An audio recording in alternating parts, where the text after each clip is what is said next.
Bonjour à tous, bienvenue dans ce numéro d'On en discute sur RTV. Donc aujourd'hui, j'ai le plaisir d'accueillir Tarak Sassi. Bonjour. Bonjour, merci d'avoir accepté mon invitation.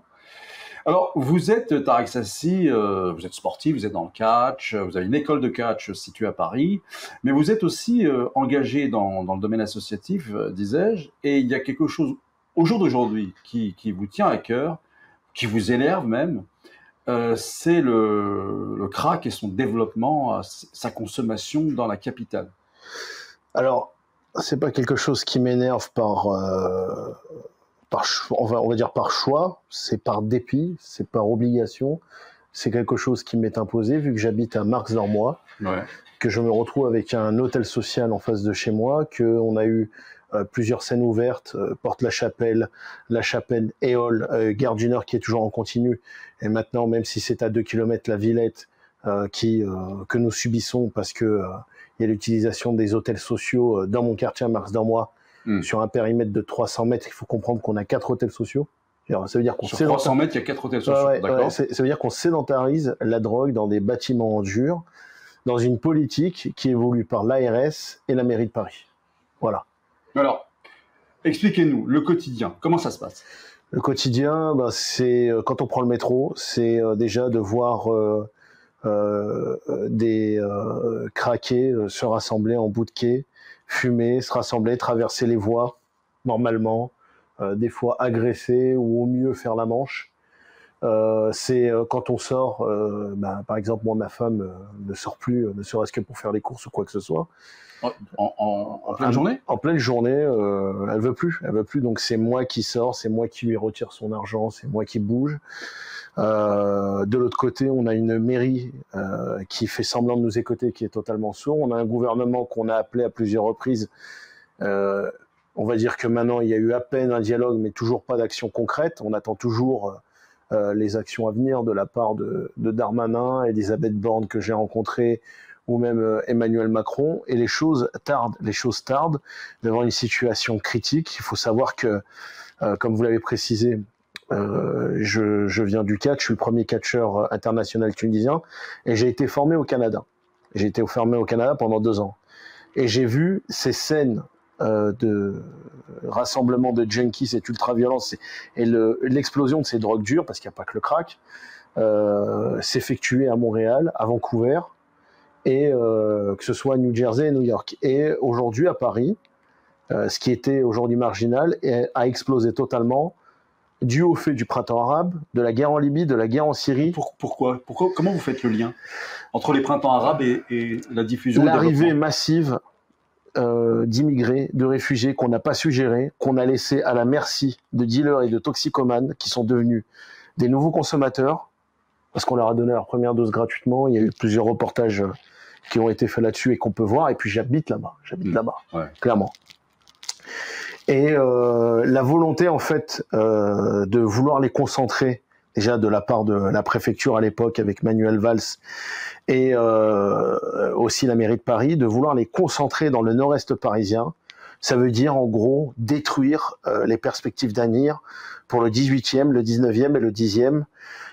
Et surtout, ce gouvernement Hollande, avec Marisol Touraine, nous a assassinés nos espoirs économiques et nos espoirs de tranquillité le jour où on a installé la salle de shoot à côté de Gare du Nord. La Gare du Nord qui était la principale gare d'Europe, la fierté parisienne, parce que il y avait quand même l'Eurostar, il y avait beaucoup de choses. Et aujourd'hui est devenu une honte, parce que ce qu'on a là-bas en continu, avec la salle de shoot, les allées et venues des toxicomanes, les agressions, l'insécurité qui est croissante, fait que cette gare c'est devenu aujourd'hui une honte. C'est un peu dur d'entendre ça. Ça fait peut-être des fois même droite, voire extrême droite de dire ça, mais il y a une réalité qu'on vit, et c'est pas dû principalement à la population qui est sédentarisée, qui vit là, qui est pour beaucoup issue de l'immigration, qui fait partie de ces gens qui se réveillent tôt à 5 heures du mat. Parce que quand on prend le métro, qui on voit à 5 heures du mat? Principalement des gens issus de l'immigration. Et ces mêmes gens de l'immigration, donc des gens qui travaillent, des gens qui enrichissent le pays. Qui enrichissent le pays, tout à fait. Et ces mêmes gens issus de l'immigration, c'est eux qui subissent cette crise de la toxicomanie, contrairement à ce que peut dire la propagande en continu qu'on a eue avec Morandini ou encore Éric Zemmour, les premières victimes, c'est nous. Les premières victimes de ça, c'est nous. Bien sûr, il y a aussi des Français qui vivent avec nous, qui le subissent, et on est solidaires avec eux. Je peux dire aussi que même les gens qui vont dans les lieux de culte, entre autres aussi les synagogues, subissent. Il y a eu plusieurs personnes qui sortaient de synagogues qui ont été agressées. La communauté juive, comme la communauté musulmane, comme la communauté chrétienne, ne sont pas du tout épargnés. Les lieux de culte n'ont pas de sécurité par rapport à ça. Et très souvent, ben voilà, on a des échos de vols de caisses, de vols à l'intérieur des églises ou des mosquées, des agressions très tôt le matin. Ce que vous nous décrivez est effroyable, Tarak. Oui, c'est une réalité. On a l'impression de découvrir une autre ville que ce qu'on connaît ou que ce qu'on croit connaître de la ville Lumière. Alors moi, je vous dirais que ça se cache plus.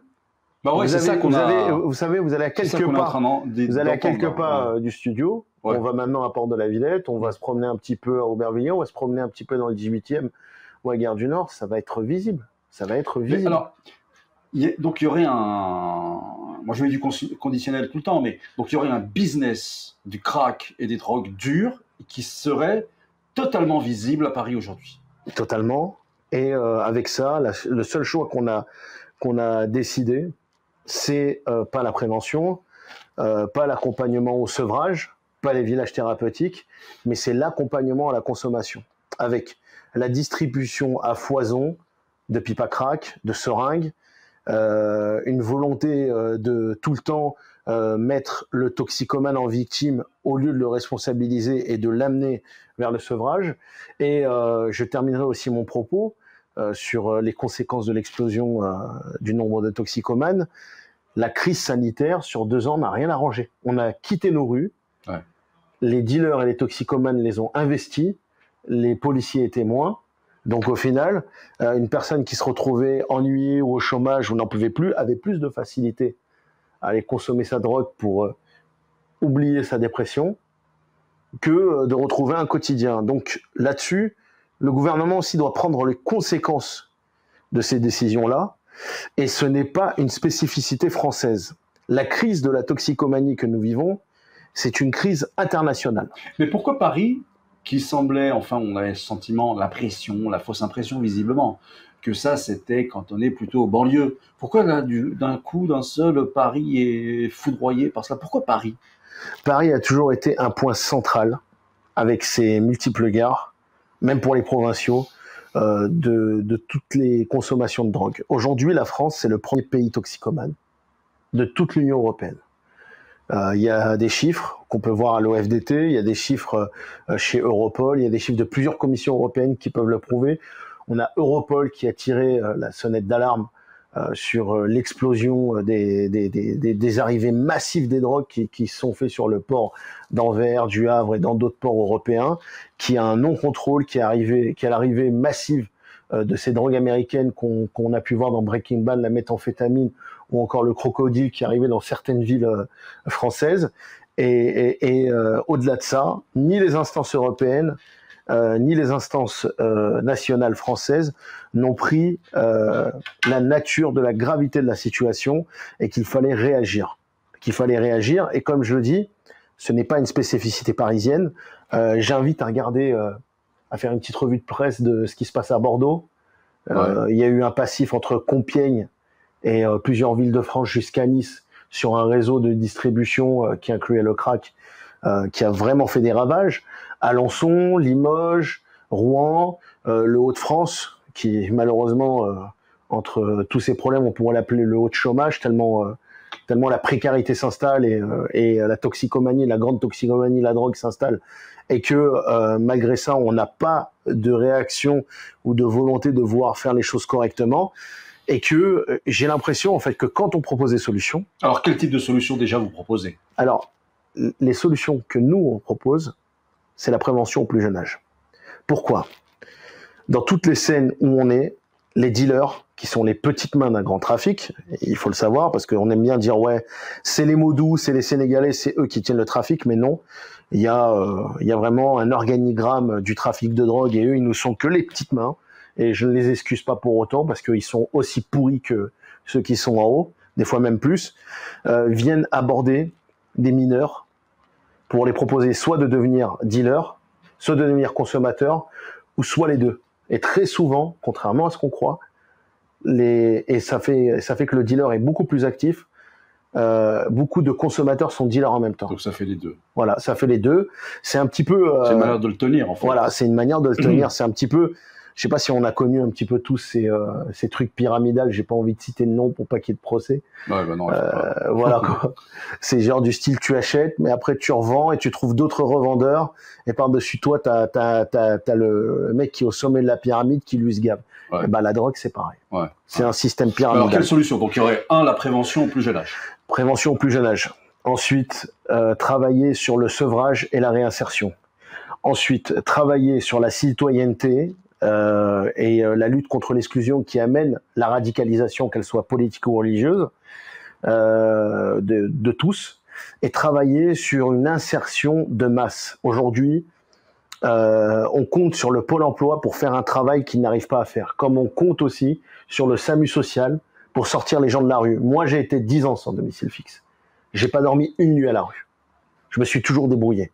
Mais s'il fallait que j'attende après le PSA Bastille, qui travaille en combinaison avec Aurore, qui est spécialisée dans la distribution de pipe à crack et de seringues, je pense que je m'en serais jamais sorti. Donc on donne... Il y a quelque chose, pardon Tara, qui m'échappe.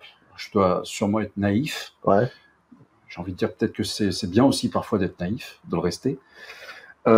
Comment est-ce qu'on peut penser que la solution, c'est une distribution de pipe à crack? J'ai du mal à suivre, en fait. Alors, pour eux, la distribution de matériel neuf et de matériel distérilisé, bah déjà, ça évite la diffusion de maladies. D'accord. Ouais. Et d'épidémies. Ça se tient, ok. Ok. Maintenant, on va dire que ça, c'est dépassé. Mais en faire des salles de shoot et dire, en gros...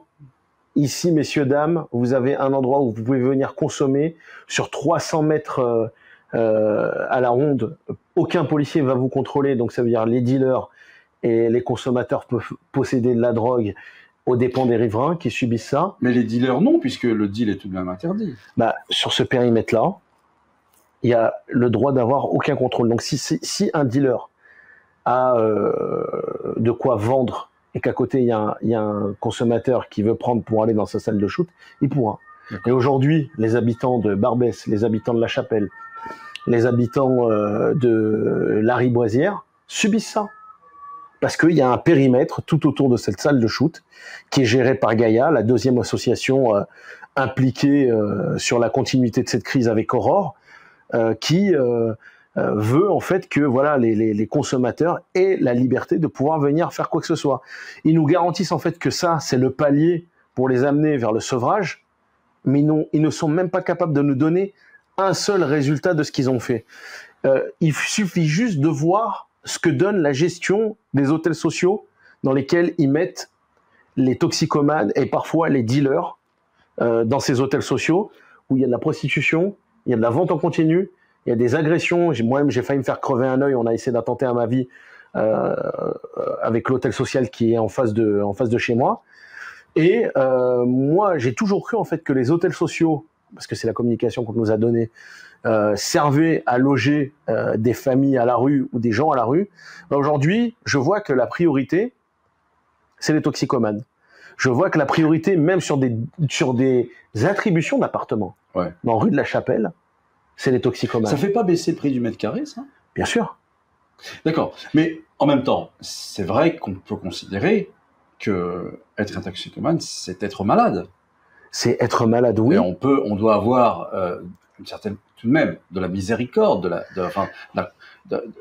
faut aider les gens malades. La meilleure des miséricordes, déjà de 1, c'est le conseil. De 2, quand vous parlez avec eux, ils vous demandent de les sortir de Paris. De 3, il faut aller en tribunal de Paris et écouter des personnes qui vont avoir des condamnations liées aux agressions qu'ils font quand ils sont consommateurs de crack. Et ils disent, les 2 mois que je viens de faire en prison m'ont permis de me sevrer. Je vous demande, monsieur le juge, de m'éloigner le plus possible de Paris. Ça, c'est des propos de toxicomanes. D'accord. Qui demandent ça. Et le pire, c'est que c'est même pas appliqué. Les décisions du juge, on n'en parlera même pas. Il y a un problème de justice, il y a des problèmes de moyens de police qui ne sont pas mis en place. Et en fait, vraiment, il y a plus de facilité à commettre des infractions liées à la drogue que de commettre des infractions de stationnement où on va être directement sanctionné. Est-ce qu'on vous a déjà dit, Tareq Sassi, que c'est un discours de droite que vous tenez? Mais moi, je m'assume. Et je vais expliquer en fait une chose à certaines personnes. Moi, je suis issu d'une civilisation maghrébine. Je suis d'une famille musulmane. Je suis moi-même musulman. Et quand on est honnête avec soi-même, on ne peut que, par rapport au socle d'éducation qu'on a, on ne peut que se reconnaître de droite. Et je l'assume entièrement. Je suis quelqu'un avec des valeurs de droite parce que j'ai été éduqué comme ça. Ce que j'ai connu de la Tunisie avant la Révolution, c'était vraiment des gens avec des valeurs de droite, des valeurs d'entraide, des valeurs humanistes qui sont largement mieux aujourd'hui que ces pseudo-valeurs de gauche qui est morte. Pour moi, je pense que la gauche est morte pendant le mandat Mitterrand et puis elle a fini totalement d'agoniser avec Jospin. La gauche qu'on a aujourd'hui, et on l'a vu avec le mandat de François Hollande, c'est une gauche du carnaval, c'est une gauche du wokisme, c'est une gauche qui va constamment en fait vouloir faire de l'inclusion mais inutile. L'inclusion, pour moi, c'est quand vous avez un handicapé et vous le permettez de travailler. C'est quand vous avez une personne qui a été exclue pendant très longtemps et vous le permettez de s'insérer et de fonder une famille. Or, aujourd'hui, la gauche n'est même pas capable de faire ça. Et cette exclusion et cette précarité, cette toxicomanie qu'elle a engendrée au fur et à mesure, elle a créé le terreau de radicalisation, le terreau du banditisme et le terreau de beaucoup de choses dont aujourd'hui, elle-même ne sait même plus quoi faire, elle n'a même plus de solution. Et vous pensez que les gens de droite ont une solution? Je pense que les politiques, pour préciser, quand je dis les gens de droite, c'est-à-dire ceux qui sont aux responsabilités, les hommes et les femmes politiques. Ils devraient les avoir. Les ont-ils?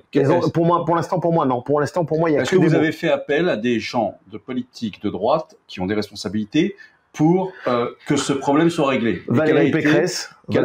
Valérie Pécresse, quelle a été son action pour vous aider? Elle est venue sur place. Elle nous a promis une aide. On attend toujours. Malheureusement, on va dire qu'avavec le calendrier électoral, les choses ne sont pas faites, mais il faut qu'elle capte. C'était pas sa priorité. Alors. Il faut qu'elle capte l'urgence. C'est quand même sa région. C'est quand même. Et je suis d'accord avec vous, ça doit être une priorité. Donc il faut qu'elle capte l'urgence. Il faut qu'elle fasse en sorte que les choses aillent beaucoup plus vite, parce que sinon, sa région, elle ne la reconnaîtra plus. C'est plus aujourd'hui, c'est plus une histoire du nord-est parisien, parce qu'aujourd'hui c'est l'est parisien. J'ai prouvé avec des images que le phénomène est descendu jusqu'à Nation, que Châtelet est devenu un point, que Saint-Lazare c'est pareil, qu'il y a déjà des problèmes dans le 16e et que en plus de ça on a voulu ouvrir une salle de shoot, et que j'ai dit dans le 16e clairement, et c'est là où les gens de droite ça leur a plu et les gens de gauche ont fait de moi un petit peu plus une cible. Je dis que je préfère que le 18e monte au niveau du 16e plutôt que le 16e monte au niveau du 18e. Descendre au niveau du 18e. Ouais. Parce que nous, dans le 18e, on a le droit de bien vivre. Ouais. On a le droit à l'emploi. Bien sûr. On a le droit à la réussite économique. Ouais. On a le droit d'aspirer à ça. Et on n'a pas à avoir une sédentarisation de la drogue et des systèmes de drogue et des dealers dans nos quartiers. Quand ça pourrit le quotidien de ma vie, de celle de ma femme, et qui fait que ma mère, depuis 3 ans, n'a pas mis les pieds dans mon quartier. Moi, en attendant, il y a les seules personnes qui sont à peu près capables de me comprendre, mais j'aimerais pas qu'ils me comprennent uniquement, ce sont les gens de droite. Les gens de gauche, quant à eux... Oui, mais j'ai l'impression, dans votre discours, là, de ce que vous venez de dire tout à la fin de votre phrase, là, qu'ils vous comprennent, mais de très loin. Ben oui. C'est ça le problème. C'est bien de nous comprendre. C'est gentil de vous caresser comme ça et de dire je te comprends, mon garçon. Ouais. Mais je préfère encore une personne qui me comprend, mais que je vais harceler, et je sais qu'elle va agir. Les gens de gauche, ils vous disent quoi? Les gens de gauche, ils nous disent... Ils comprennent pas du tout que... Non, les gens de gauche, ils nous disent non, mais il faut avoir de l'empathie, ce sont des victimes, ils sont victimes, en fait, de de cette drogue, il faut les aider. Le seul système qui marche, ça a été prouvé internationalement, c'est l'accompagnement à la consommation. Regardez les chiffres au Portugal. Ça, c'est complètement faux. Ça. C'est complètement faux. Déjà, quand ils sortent de Vancouver, j'ai eu un débat avec cette personne qui, pour moi, n'aurait jamais dû être élue, Simonet.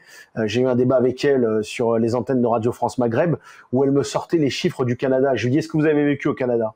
Elle m'a dit non. Elle m'a dit, et vous? Je lui dis, oui, moi j'ai vécu 2 ans. J'ai vécu 2 ans et j'ai vu la situation. Vancouver est une ville zombie. Le Portugal qui a choisi la dépénalisation et l'accompagnement à la consommation, aujourd'hui ils sont dépassés par la consommation du crack. Toutes les villes qui ont choisi ça, ou tous les pays qui ont choisi ça aujourd'hui, sont vraiment dans une situation catastrophique. La Suisse, vous allez à Genève, croiser des toxicomanes, c'est devenu mais normal.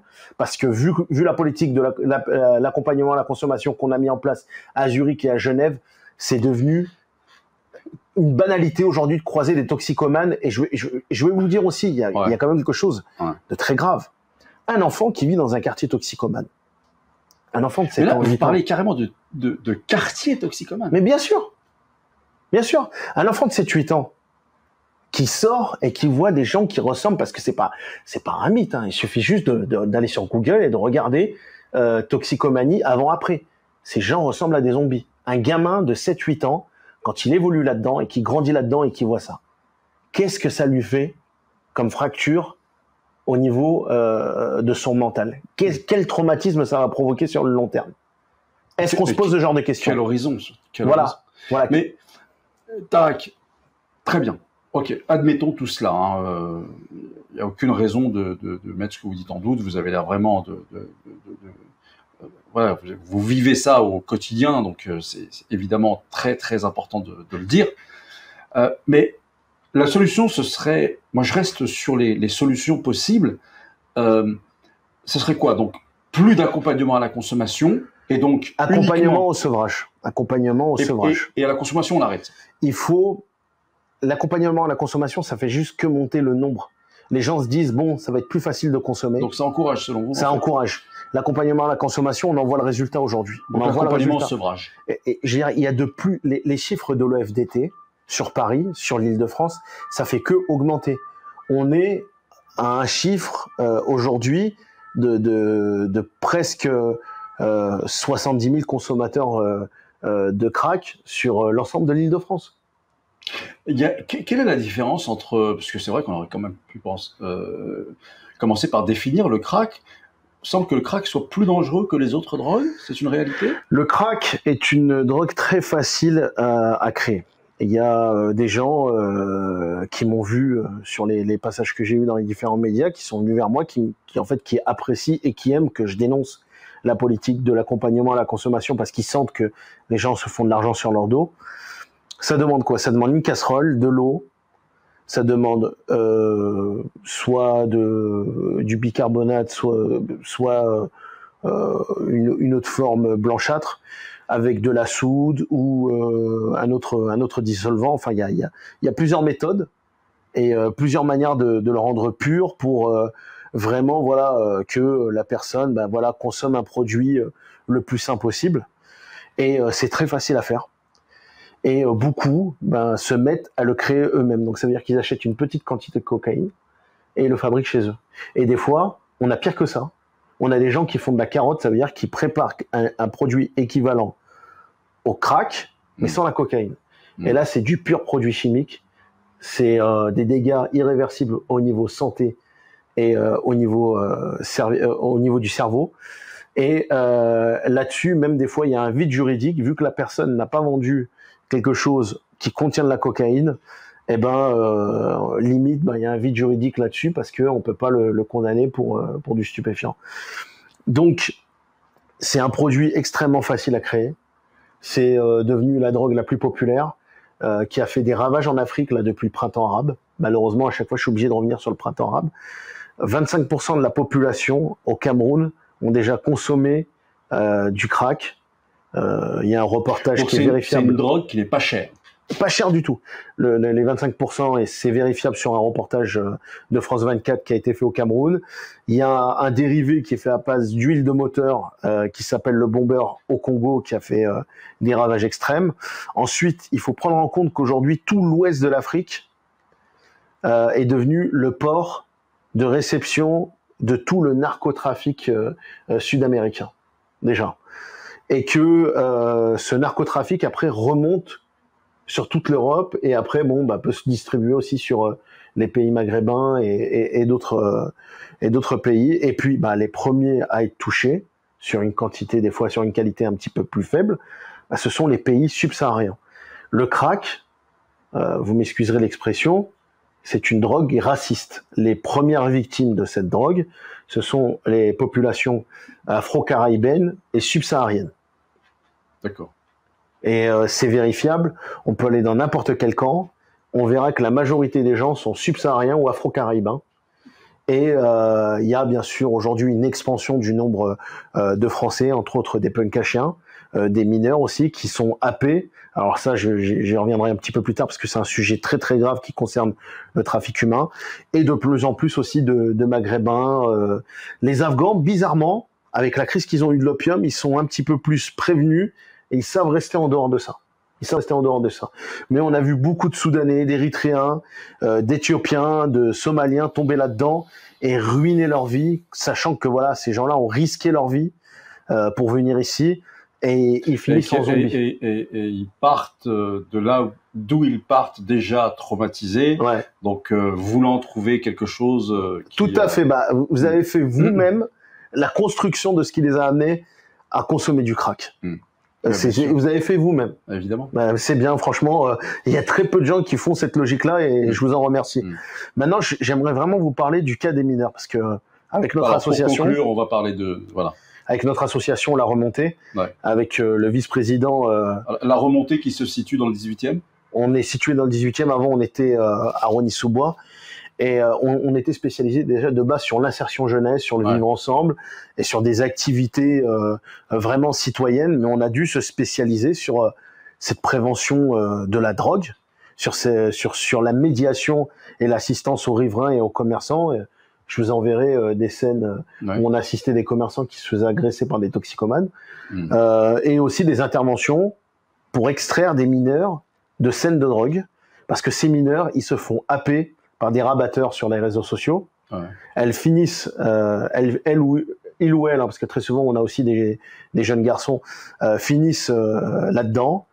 Ils sont violés, prostitués, vous m'excusez pour les termes crus, et ils sont des fois contenus avec des médicaments, comme le tertian, comme d'autres drogues à base d'opioïdes.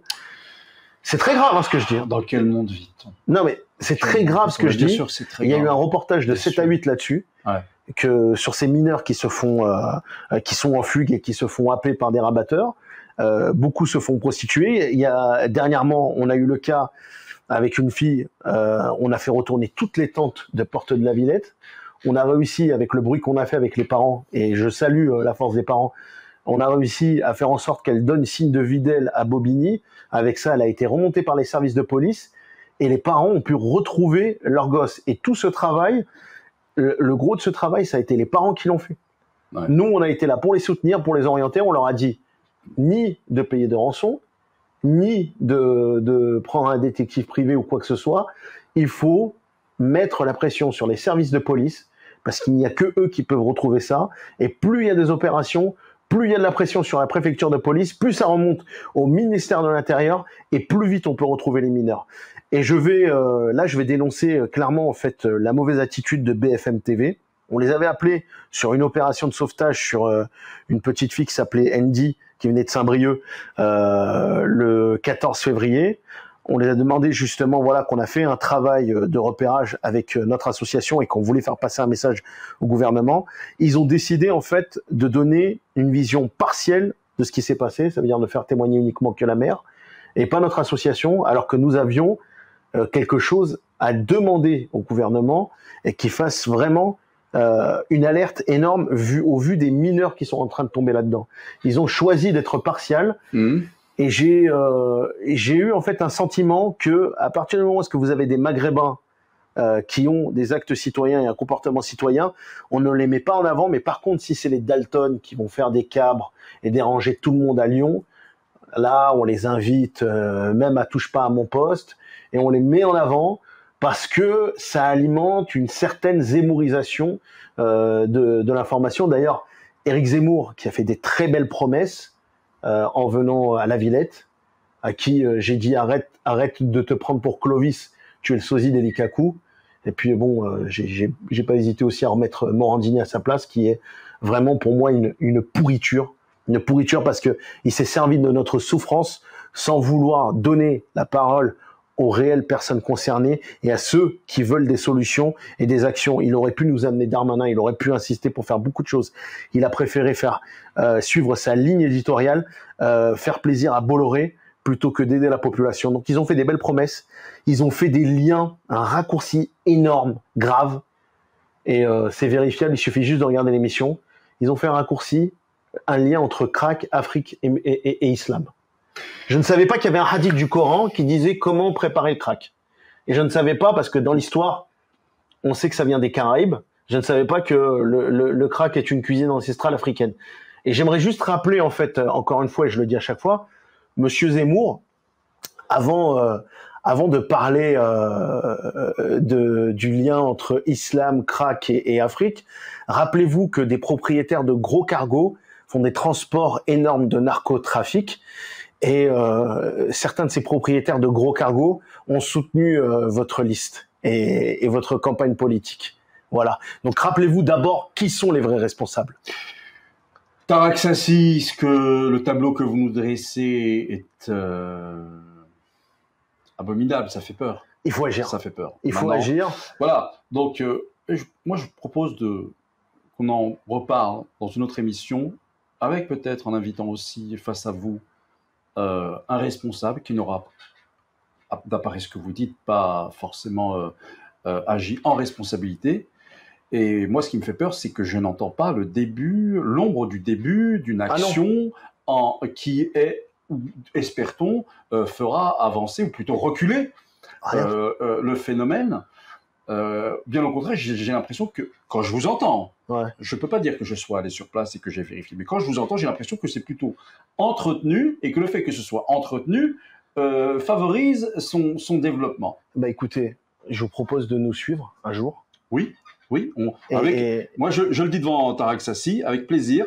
On dépêchera une équipe et on fera, on vous suivra et vous nous montrerez les choses et on fera pas de commentaires. Voilà, et je ferai en sorte de vous faire rencontrer des parents qui ont vu leurs gosses sombrer là-dedans, se faire ravager, se faire détruire. Ça va être très très cru. Je préviens les téléspectateurs. C'est pas quelque chose que je souhaite pour personne, mais il faut prendre conscience de cette réalité.